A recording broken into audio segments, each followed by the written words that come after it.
Hi అండి, welcome to our channel. ఈరోజు జ్యూసీగా క్రిస్పీగా పేనీలు ఎలా చేసుకోవాలో చూసేద్దామండి. ఇవి చేసుకోవడం చాలా ఈజీ, అలాగే టేస్ట్ కూడా చాలా బాగుంటాయి. ఒకసారి ఎలా చేసుకోవాలో చూసేద్దాం. ఇప్పుడు ఒక బౌల్ తీసుకొని 1 కప్ మైదా, కొద్దిగా సాల్ట్ యాడ్ చేసుకొని ఒకసారి కలుపుకోవాలి. ఇప్పుడు ఒక 2 స్పూన్స్ గీ కరిగించుకొని వేసుకోవాలి. మైదాలో గీ మొత్తం బాగా కలిసేలాగా పొడిలాడేలా కలుపుకోవాలండి. ఇలా గట్టిగా ప్రెస్ చేస్తే మనకి ఉండ కింద అవ్వాలి. అలా గట్టిగా కలుపుకోవాలి.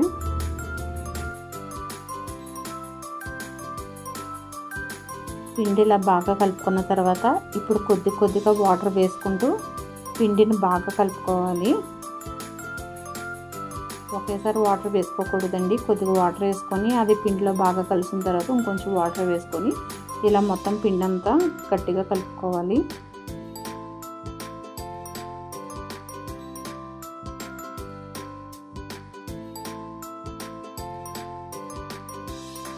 పిండిని 1 నిమిషం పాటు బాగా కలుపుకోవాలండి. ఇలా బాగా కలుపుకున్న పిండిని ఒక 15 నిమిషాల పాటు నానబెట్టుకోవాలి. ఇలా తడి క్లాత్ కప్పుకుంటే పిండి ఆరిపోకుండా ఉంటుందండి. ఇప్పుడు పాకాన్ని రెడీ చేసుకుందామండి. 1 కప్ షుగర్ వేసుకొని కొద్దిగా వాటర్ వేసుకొని పంచదార కరిగేంత వరకు మరిగించుకోవాలి.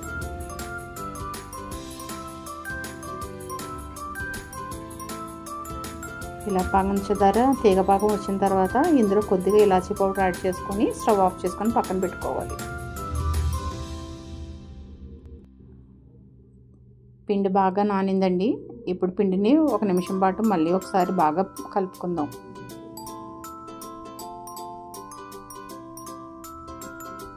ఇప్పుడు దీనిని ఒక 5 ఉండల కింద సపరేట్ చేసుకోవాలి.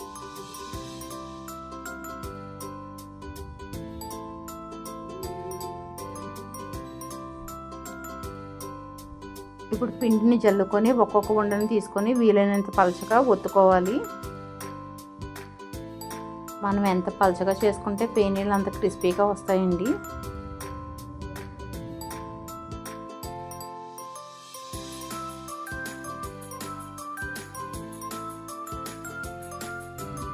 ఇలా ఎంత పలచగా చేసుకోగలిగితే అంతవరకు మనం చేసుకొని పక్కన పెట్టుకోవాలి. ఇలాగే మిగిలినవి కూడా చేసుకోవాలండి.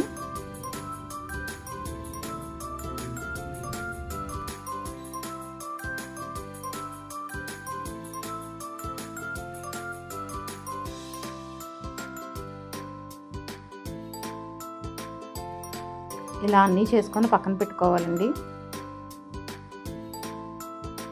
ఇప్పుడు ఒక బౌల్ తీసుకొని 1 స్పూన్ వరిపిండి, 1 స్పూన్ గీ వేసుకొని ఒకసారి బాగా కలుపుకొని పేస్ట్లా తయారు చేసుకోవాలండి.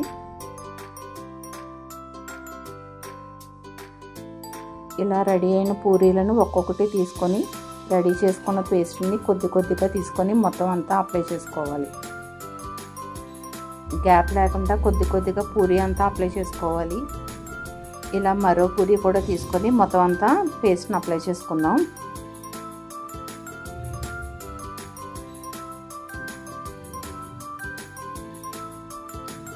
ఇలా పూరీలన్నిటిని ఇలా వేసుకొని మొత్తం అప్లై చేసుకోవాలండి.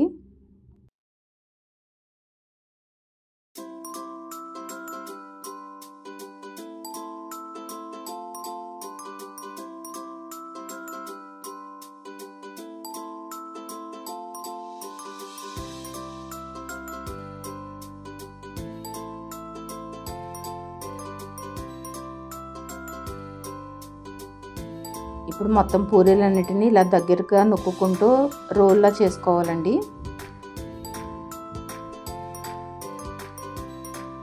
కార్నర్లో దగ్గరికి ప్రెస్ చేస్తూ రోల్ చేసుకోవాలి. ఇప్పుడు దీనిని ఒక చాక్ తీసుకొని చిన్న ముక్కల కింద కట్ చేసుకోవాలండి. ఇప్పుడు ఇలా కట్ చేసుకున్న దాన్ని ఒక ప్లేట్లో వేసుకుందాం. ఇప్పుడు ఒక్కొక్కటి పిండిలో ఒత్తుకొని గట్టిగా ప్రెస్ చేయకుండా స్లోగా రౌండ్ షేప్ వచ్చేలా ప్రెస్ చేసుకోవాలి. మనం గట్టిగా ప్రెస్ చేస్తే పొరలుగా రావండి, అందుకని జాగ్రత్తగా చేసుకోవాలి. ఇలా అన్ని చేసుకొని ఒక ప్లేట్లోకి తీసుకొని పక్కన పెట్టుకోవాలి.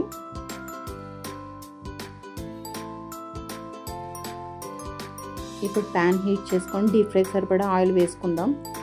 ఆయిల్ని లో ఫ్లేమ్లోని స్లోగా మరపెట్టుకోవాలండి. ఇలా లో ఫ్లేమ్లో వేయడం వల్ల పొరలు సపరేట్ అయ్యి బాగా వేగుతాయండి లోపల నుంచి. ఇప్పుడు మరోవైపు కూడా టర్న్ చేసుకొని గోల్డెన్ కలర్ వచ్చేంత వరకు బాగా ఫ్రై చేసుకోవాలి.